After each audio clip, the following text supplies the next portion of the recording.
Bonjour, c'est Émilie et aujourd'hui je viens vous parler des énergies de la prochaine pleine lune qui aura lieu dans le signe du Cancer le 22 juin. Elle sera précédée du solstice d'été le 20 juin, donc on a ces deux moments charnières. En tout cas, le solstice d'été c'est un moment très important, une célébration d'un portail de l'année qui va se suivre justement de la pleine lune en Cancer. Donc c'est intéressant parce que ça va renforcer, potentialiser les énergies. Vous parlez aussi de Luna Project. Donc Luna Project, c'est une association que je fais avec Amélie Chenot, donc de journal créatif et d'astrologie. Donc le journal créatif, c'est une pratique qui utilise différents supports artistiques et créatifs, autant l'écriture, le dessin, le collage, l'exploration en fait finalement de notre monde, univers intérieur, de notre créativité, mais surtout ça vient nous souffler beaucoup d'intuition, beaucoup d'inspiration par rapport à notre vie, par rapport à ce qu'on traverse, et c'est toujours un moment qui est assez touchant, qui peut justement amener beaucoup d'émotions et en même temps inspirer pour pouvoir avancer avec fluidité dans sa vie. Et moi, je ferai une lecture astrologique de la période, qui est en plus une période assez intense, parce qu'on change de saison, on arrive à cette pleine lune du Cancer, voilà, il y a tous ces moments un petit peu charnières, et on va célébrer tout ça aussi dans la nature pour honorer ce moment où la lumière est à son apogée, dans la nature, ensemble. Voilà, donc si vous êtes intéressé, vous pouvez regarder avec mon site internet et vous inscrire. Alors, les énergies de cette pleine lune.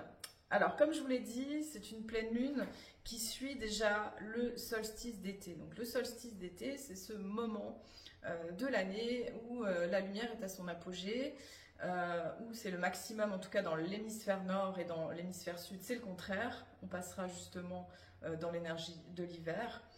Ce moment d'apogée de la lumière, c'est vraiment un petit peu comme une énergie, en fait, comme une vague en fait, qui s'est mise en place avec le solstice d'hiver, avec l'équinoxe de printemps, et c'est une vague en fait qui a fait que finalement on s'est expansé, grandir.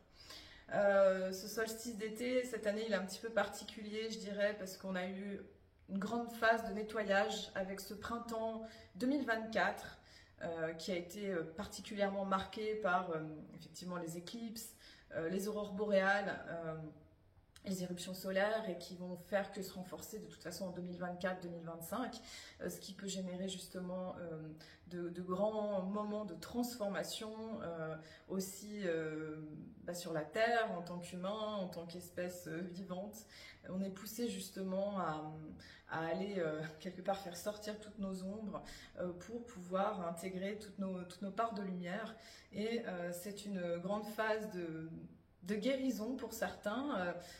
J'entends qu'il y a eu aussi pour certains beaucoup de chaos, beaucoup de difficultés. Bon, d'autres sont dans d'autres vagues aussi, hein, mais il y a vraiment cette énergie qui est là pour activer vraiment un nouveau champ d'expérience. Et pour ça, finalement, ça fait remonter des fois des mémoires très anciennes, des anciens moi, des anciens paramètres, des anciennes mémoires, pour qu'elle soit transmutée en profondeur. Donc c'est vrai qu'il y a eu un printemps comme ça particulièrement intense, en plus avec, en tout cas en Europe, en tout cas en France, beaucoup de pluie, beaucoup d'eau qui a fait que nettoyer, régénérer, purifier, justement pour aider à avancer.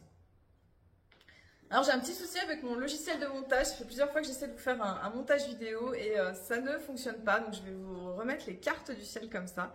Alors pour cette pleine lune justement, donc on est dans cet axe Cancer Capricorne, donc au moment du solstice d'été, on passe justement cette porte. C'est une porte importante, hein, parce qu'on change de saison. Cette porte, elle est initiée par l'énergie du Cancer, et l'énergie du Cancer, c'est aussi un signe cardinal, hein. Chaque signe cardinal implique un changement de saison. Donc on a le Bélier pour le printemps, l'été c'est le Cancer, pour l'automne c'est la Balance, et pour l'hiver c'est le Capricorne. Donc ces signes cardinaux, en fait, c'est ceux qui qui impulsent finalement le changement, hein, même le cancer, hein, même la balance, ils impulsent le changement, ils impulsent quelque part ce renouveau, parce qu'un changement de saison, mine de rien, c'est comme si on rebattait les cartes et qu'on proposait comme si on jouait au poker, et on vient changer les cartes et puis le jeu il est complètement différent et ça va amener une nouvelle énergie. Donc c'est ça, donc c'est quand même un moment important et comme je vous disais tout à l'heure, le printemps il a été particulièrement purifiant, nettoyant, activateur, il y a eu beaucoup de choses qui se sont passées, beaucoup de paramètres énergétiques et ce que je veux dire aussi c'est que c'est important aussi de regarder le solstice d'hiver du 20-21 décembre 2023 parce qu'en fait c'est un parallèle en fait, on est en parallèle, on est dans des quelque part opposés et ça vient se refléter finalement dans ce moment-là. C'est des choses qui ont été peut-être soulevées, explorées, questionnées, impulsées, ou eh bien on va avoir les réponses finalement maintenant à ce moment du solstice d'été, parce que ce changement de saison, il implique quelque part un renouvellement d'énergie, un basculement. Et aussi, je vais vous montrer donc avec l'arbre séphiroth. Donc je sais pas si vous connaissez l'arbre séphiroth, c'est dans la tradition kabbalistique. Et c'est vrai que je suis très... en tout cas, on a le retour, le soleil est à son apogée. Et je trouve qu'on est particulièrement en lien avec Tiferet, elle s'appelle. Tiferet est cette sphère justement qui est tout au centre et qui nous invite à être dans notre présence divine, notre présence Ayam, je suis, pour justement rayonner en fait notre être véritable. Et ce qui est intéressant sur le dessin, c'est que c'est un archange comme l'archange Saint-Michel qui est avec qui terrasse un dragon. Voilà, donc c'est l'invitation à être au centre et d'être dans cette énergie du soleil, mais du grand soleil central aussi, en étant à notre juste place et en équilibre justement entre ces deux sphères, entre ces deux parties en fait, et de trouver ce centre à l'intérieur. Voilà, donc là on est particulièrement exposé justement à ces rayons de la lumière, de cette et je joue avec le soleil, de ce soleil qui justement est à son apogée pour pouvoir intégrer en nous ces forces de lumière et qui ont pu, comme je vous ai dit, faire remonter beaucoup d'ombre, beaucoup de choses à régler, beaucoup de choses à voir, à comprendre, à accepter, à pardonner, pour pouvoir justement accueillir en fait toutes ces dimensions de qui nous sommes, même dans les dimensions des fois qui ne sont pas toujours très belles ou très honorables, mais tout ça c'est important parce qu'en fait c'est une espèce de globalité, d'unité qui est en train de se faire et c'est un peu comme un travail alchimique qui est proposé avec justement toutes ces bascules d'énergie. Alors pour cette pleine lune, donc nous arrivons dans cet axe Cancer Capricorne, donc le soleil en Cancer et la lune en Capricorne. Donc à chaque pleine lune, on a une opposition qui se forme hein, dans un signe, dans un axe particulier. C'est vrai qu'on a commencé cette nouvelle lune du 6 juin dans le signe des Gémeaux. C'était une nouvelle lune qui, quelque part, était en lien avec Vénus et aussi au carré de Saturne. Donc c'était une nouvelle lune qui nous invitait quelque part à être dans cette énergie du Gémeaux, c'est-à-dire de l'exploration, de l'expérimentation. D'ailleurs, comment vous allez? Est-ce que ça va? Vous n'êtes pas surstimulé, en suractivité? Parce que souvent le mois de juin est un mois particulièrement... je dirais, entre guillemets, chargé. Voilà, pour certaines personnes, il peut y avoir les fêtes de fin d'année, des fêtes, des soirées, beaucoup de rencontres, beaucoup de choses. En fait, c'est souvent un moment où il y a un foisonnement typique et typé un peu du Gémeaux, c'est-à-dire il se passe beaucoup de choses, beaucoup de rencontres, beaucoup d'interactions, beaucoup d'informations, beaucoup de stimulation, justement. Alors, ma question, c'est est-ce que ça va? Est-ce que vous n'êtes pas trop surstimulé dans cette période qui en même temps est très riche d'expériences, de partage, d'échanges d'informations, où il y a aussi beaucoup d'apprentissage en fait qui sont par la communication, les échanges avec les autres. Je ne sais pas si vous avez remarqué à quel point aussi il peut y avoir, je dirais, des réponses qui peuvent venir, des prises de conscience qui peuvent venir des interactions qu'on a avec les autres. En tout cas, cette période Gémeaux au carré de Saturne, elle a mis aussi quelque part une forme de frustration, avec Vénus aussi une forme de frustration, une forme de voir les choses telles qu'elles sont, de pouvoir se confronter à une forme de réalité, ce qui peut créer aussi, ce qui a pu créer du pessimisme, ce qui a pu créer aussi de la désillusion, pour regarder à la fois sa vie, son quotidien, les relations affectives, parce que quand même Vénus, elle était conjointe au Soleil, c'est-à-dire qu'elle s'est renouvelée, elle est passée d'étoile du matin à étoile du soir, et là justement elle est dans cette phase où elle n'est pas visible dans le ciel, on dit qu'elle est proche en fait du monde des morts quand c'est comme ça, et après elle passe justement étoile du soir, elle devient plus mature, plus réfléchie que étoile du matin où elle est beaucoup plus guerrière. Hein. Vénus peut être guerrière, c'est assez, voilà, en tout cas moins mature, plus guerrière, plus revendicative. Étoile du soir, elle gagne en sagesse, en maturité par rapport à ses émotions, par rapport à ce qu'elle ressent, et elle amène de la sagesse et de la conscience par rapport à ce qu'elle vit. En tout cas, au moment de cette pleine lune, donc nous avons donc ce soleil qui est dans l'énergie du cancer, donc l'énergie du cancer qui va être particulièrement marquée pendant toute cette lunaison à peu près jusqu'au 20 juillet, 20-21 juillet. On va être dans cette énergie d'eau lunaire, matricielle, qui nous baigne quelque part dans l'intégration. Pour moi, l'énergie du cancer, quelque part, c'est l'intégration au niveau des eaux, au niveau des émotions, de tout ce qui a été traversé depuis le printemps, en fait, de pouvoir retourner dans les eaux pour ressentir et pour digérer un petit peu. On peut imaginer ce solstice d'été comme l'apogée de cette lumière, et puis ce besoin quelque part d'aller digérer. Donc le cancer est pas mal en lien avec la digestion.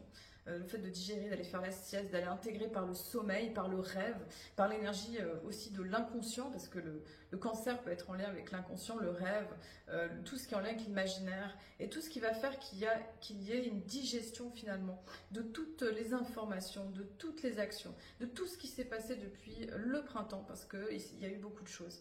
Et hier, je partageais avec une amie voilà, qui fait du massage, et que beaucoup de personnes avaient besoin quelque part de cette digestion finalement dans du non-faire, et d'intégrer finalement dans le fait de faire des pauses, et que il y a aussi beaucoup de choses qui se passent dans ce fait de s'arrêter, d'intégrer, de digérer. Voilà, alors je dirais que c'est un petit peu en parafaux, du coup en énergie contraire du Gémeaux, parce que le Gémeaux il va avoir tendance à être dans cette côté air, léger, virevoltant, pétillant, mercurien, c'est-à-dire beaucoup dans l'échange, beaucoup dans la surstimulation, et en fait il y a quelque chose qui va avoir besoin finalement de s'intégrer, de se digérer. C'est pour ça aussi, bon, voilà, pour certains ça va être la période des vacances, en tout cas dans le rythme scolaire, le temps des vacances, le temps finalement de la pause, qui permet de digérer toutes ces énergies en fait qui ont été impulsées, parce que je dirais que ce printemps 2024, en tout cas depuis que Pluton est rentré dans le signe du Verseau, depuis que toutes les planètes étaient directes autour justement du 20 janvier, il y a eu quand même toute cette marche en avant, il y a eu quand même comme une espèce d'avancée en fait très très forte de cette année 2024, et beaucoup de choses se sont jouées déjà dans ce début d'année. C'est comme si, alors je dis pas que la fin de l'année ou la deuxième partie de l'année ça va pas être important, mais c'est comme si en fait là c'était le temps de la digestion finalement de tout ce qui a été mené, de tout ce qui a été confronté, guéri, impulsé au moment de ce solstice, de ce printemps 2024. Je vais y arriver. Je joue avec le soleil, c'est pas le plus confortable. Alors, donc cette période cancer, elle invite à sa digestion, et la lune en Capricorne. Donc là, on a une lunaison en Capricorne. La lune en Capricorne, donc c'est pas la position la plus aisée pour la lune. Hein. La lune, elle a besoin de douceur, de rêver, d'être à son rythme, d'être dans l'émotionnel. Et c'est vrai que le signe du Capricorne, plutôt régi par Saturne, donc maître du temps, gardien, enseignant de sagesse, qui nous invite à grandir et à mûrir, qui peut donner justement un côté un peu âpre, un peu froid, un peu rude, un peu distant, austère, travailleur justement, ancien, vieillard. Enfin voilà, le Capricorne, il évoque cette énergie de savoir prendre sur soi, de pouvoir grandir et mûrir. Donc au moment de cette pleine lune dans l'axe, en tout cas Soleil Cancer et Lune en Capricorne, on est invité à aller dans son monde intérieur, dans cet univers, tout en gardant un pied avec, avec la réalité, avec notre quotidien, avec nos buts, avec notre ambition, avec ce qui est précieux, avec ce qui est important, dans cette quête d'élévation aussi spirituelle, parce que le Capricorne, oui, c'est le côté ambitieux aussi, mais c'est comme par exemple César, mais le Capricorne, c'est aussi comme le Christ, en fait, c'est cette, voilà, cette renaissance de la lumière. Le Christ, on dit qu'il est né, c'est le retour de la lumière aussi au moment du solstice d'hiver, c'est pour ça que je vous dis qu'il y a des parallèles entre ces deux moments de l'année qui sont charnières. En tout cas, le Capricorne, c'est aussi cette élévation à la fois d'ambition, de place sociale, au niveau de sa mission de vie, mais c'est aussi une quête spirituelle d'élévation pour aller plus loin, pour pouvoir justement s'élever, en fait, gravir cette montagne, en fait. La montagne, c'est vraiment cette image, et le Capricorne, c'est quand même une chèvre, en fait, qui est là, qui va gravir cette montagne, qui nous invite à nous élever, qui nous invite à grandir, en fait, et comme en fait l'évolution, effectivement l'évolution est un peu comme une spirale en fait, comme une spirale, on repasse toujours au même endroit en fait, on a toujours finalement les mêmes blessures, on a toujours la même histoire, on reste quelque part toujours la même personne, mais à part qu'on peut voir les choses d'un aspect complètement différent parce qu'on s'élève dans cette spirale ascendante. Et si parfois ça nous arrive aussi de reculer ou de s'arrêter, et s'arrêter peut être aussi important, il n'y a pas, je vais dire, il n'y a pas forcément de retour en arrière. Oui, il pourrait y avoir de l'involution, ça c'est sûr, mais en tout cas, c'est cette invitation à intégrer qu'on repasse par les mêmes choses. Et oui, il va falloir quelque part dépasser certaines zones à l'intérieur, peut-être de nous, de nos vies, de nos challenges. Et l'invitation, justement, parce que le Cancer, il est un petit peu dans sa coquille, ça va être d'apprendre à sortir de notre coquille, sortir de ce qui peut sécuriser, parce que le Cancer, c'est ça, il est dans son monde intérieur, il a besoin de sécurité, et c'est souvent représenté par l'énergie de la famille, du foyer, des habitudes. Et l'idée, ça va être justement de sortir de cette coquille pour pouvoir s'élever, justement, pour pouvoir grandir, pour pouvoir dépasser finalement ce qui peut faire peur, ce qui peut être difficile, en lien justement avec la sphère émotionnelle, avec la sphère intérieure, de cette vulnérabilité, parce que le Cancer, il invite à ça, et dans cette vulnérabilité, et quelque part le Capricorne, je dirais qu'il vient prendre la main du Cancer en disant, eh bien, accueillons ces vulnérabilités, ce qui semble encore fragile, pour pouvoir justement apprendre à nous élever ensemble.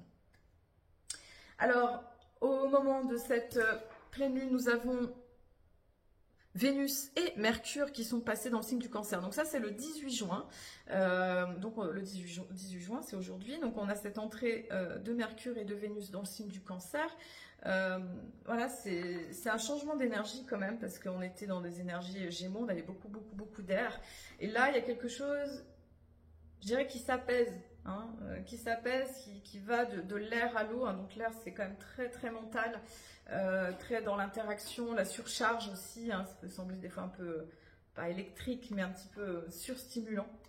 Et l'invitation dans Vénus en Cancer, en tout cas, c'est d'aller plonger dans sa sphère émotionnelle, dans son intériorité, d'aller écouter ses sentiments, ce qui se passe à l'intérieur, d'être profondément connecté avec soi, avec son monde intérieur, sa vulnérabilité, ses rêves, les rêves, l'inconscient, tout ce qui peut nous porter finalement à imaginer et à être connecté avec cette déesse de l'eau, avec voilà, ça c'est en lien avec Iemanjá, c'est la déesse de la mer chez les Brésiliens, dans les orishas brésiliens.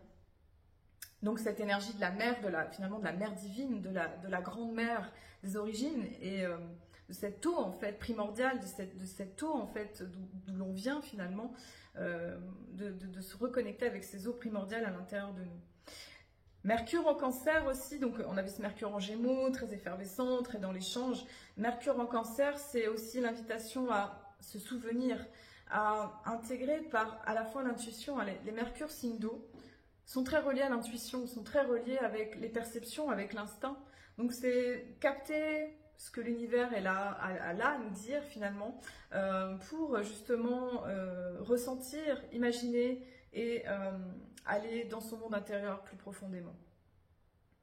Vénus-Mercure, elle va induire quand même une facilité finalement à s'exprimer ou à connecter son monde intérieur, peut-être à partager la richesse de son univers pour créer, que ce soit au niveau artistique ou pour exprimer ce qui est ressenti avec profondeur. Au moment de cette pleine lune, nous avons un carré avec Neptune qui est à 29 degrés 59 du Poisson. Et là, comme on est dans les premiers degrés justement du Cancer et du Capricorne, pourtant ce sont des signes compatibles, mais plus voilà, c'est plus en lien avec les degrés. Alors, Neptune qui est en carré avec la Lune et le Soleil, on a justement, alors je vous parle des eaux primordiales, je vous parle de la déesse de la mer, je vous parle du Cancer, je vous parle de ces énergies. Et c'est intéressant parce que Neptune se place au carré en fait. Neptune qui nous parle d'intuition, qui nous parle de spiritualité, de connexion avec le divin, avec ce qui nous relie à quelque chose de plus grand. Il y a un carré. Donc ça va être important classique, de se défaire des illusions, d'aller au-delà des illusions, de regarder au-delà des apparences, de regarder un dessin beaucoup plus grand et quelque part de se défaire de certaines croyances, d'une certaine forme, alors soit de crédulité, soit sur un plan collectif, ça pourrait être aussi des situations qui ne sont pas claires, qui manquent de clarté, qui peuvent être un peu embrumées, qui peuvent être un peu enfumées.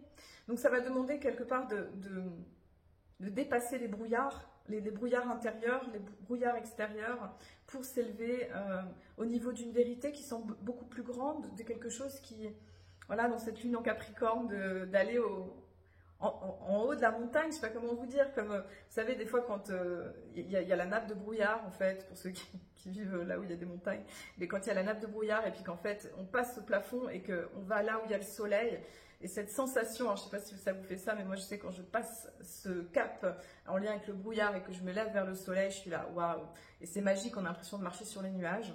Et bien c'est un petit peu ça qu'il va falloir rechercher, c'est dépasser le plafond, hein, dépasser le plafond des illusions, le plafond finalement des brumes intérieures pour se connecter avec l'énergie justement du soleil, de Tiferet, de cette énergie du soleil central, de quelque chose qui vient nous élever et qui nous aide à grandir dans cet alignement, dans cette intégrité, dans cette vérité intérieure qui va justement nous demander de nous dépasser. Dans justement du 18 juin jusqu'à peu près 22, 23, 24 juin, on va avoir ce carré aussi avec Vénus, carré avec Mercure, hein, donc ça va demander quelque part de s'élever au-dessus des illusions affectives, des croyances affectives, des dépendances, peut-être des croyances, et d'aller transcender et dépasser finalement tout ce qui est là, toutes ces brumes en lien avec l'affectif, en lien avec le passé. Voilà, on est dans l'énergie du Cancer, tout ce qui est en lien avec le passé, peut-être en lien avec nos histoires. Qu'est-ce qui, dans nos histoires, vient générer une typologie relationnelle? Qu'est-ce qui, dans nos histoires, crée une forme d'attachement ou justement d'évitement? Où est-ce qu'on en est dans nos histoires par rapport à ça? Et aussi, Mercure carré Neptune, ça va demander d'être clair dans ses idées, d'être clair et transparent dans nos communications, de pouvoir s'élever aussi au-dessus soit du mensonge ou des demi-vérités ou des choses qui ne sont pas dites, pour apprendre à clarifier si on peut dire les choses, c'est hyper important pour pouvoir avancer et grandir. Ensuite, on a aussi Mars qui est passé dans le signe du Taureau le 10 juin. Alors ça, je ne vous en avais pas forcément parlé, mais on est passé de cette énergie bélier qui a été quand même percutante, courageuse, peut-être des fois, voilà, un petit peu, pas rude, mais quand même, le bélier peut être rude, des fois un petit peu intense dans son énergie. Mars en Taureau, Mars se trouve dans le domaine de Vénus, donc c'est une action beaucoup plus lente, beaucoup plus sensorielle, beaucoup plus sensuelle, beaucoup plus en rythme avec la Terre, en lien avec les rythmes organiques, biologiques. Avec Mars en Taureau, il y a quelque chose qui ralentit. Là, on ralentit un petit peu, hein, on n'arrive plus sur des énergies de terre et d'eau. Et il y a quelque chose qui vient finalement s'intégrer pour trouver un rythme juste, pour aller dans un ancrage, pour aller trouver cette sécurité à l'intérieur de soi et pour pouvoir avancer d'une manière qui à la fois amène de la sécurité, amène une intégration de l'intégrité aussi, je dirais, et ce lien aussi avec la Terre. Nous avons aussi au moment de cette pleine lune, Mars qui est aussi en trigone avec la lune, donc une intégration à la fois de ce qu'on ressent et de notre action, une cohérence finalement dans à la fois passer à l'action mais à partir de quelque chose de tangible. Simplifier les choses, hein, c'est important de pouvoir être beaucoup plus simple en ce moment. Voilà, le Gémeaux des fois complexifie par son côté virevoltant, virtuose. La Terre, elle invite à simplifier, en fait, aller à quelque chose d'essentiel pour garder le cap aussi. Nous avons Mars qui est en sextile avec Mercure, donc c'est aussi la possibilité de se laisser inspirer pour agir en fonction et concrétiser les choses d'une manière... C'est de la terre, hein, c'est du durable, c'est un petit peu tout ce qui a été peut-être montré pendant l'énergie du bélier. Et bien maintenant, ça va être de pouvoir l'acter par justement des choses concrètes et simples. Alors, je vous souhaite une belle traversée de cette grande vague énergétique du solstice, donc un petit peu comme, je dirais, comme une vague de surf là, qui est là, et de savoir prendre la vague, prendre les vagues un peu comme un accouchement naturel, la vague des contractions, pour arriver finalement à vivre ce moment. Alors, je prends des métaphores en lien avec la naissance et l'eau et la mer, et en fait, c'est très cancer finalement tout ça, hein, comme un accouchement avec les contractions et quand on arrive à les prendre, ces contractions, quand on arrive à traverser, finalement prendre la vague, eh bien, ça permet justement de traverser cet accouchement d'une manière plus sereine, d'une manière moins douloureuse et plus en adéquation avec le rythme de l'univers. Hein, c'est important parce que c'est vrai que si, des fois on fait pas exprès, mais quand on prend la vague de travers ou quand les contractions sont trop dures, eh bien ça peut être compliqué. Donc voilà, de pouvoir prendre cette vague énergétique et en tout cas de pouvoir se laisser porter au maximum de là où elle nous emmène pour nous aider justement à nous emmener sur une nouvelle plage, un nouvel endroit pour cet été qui approche. Je vous souhaite des beaux passages et je vous dis à très bientôt.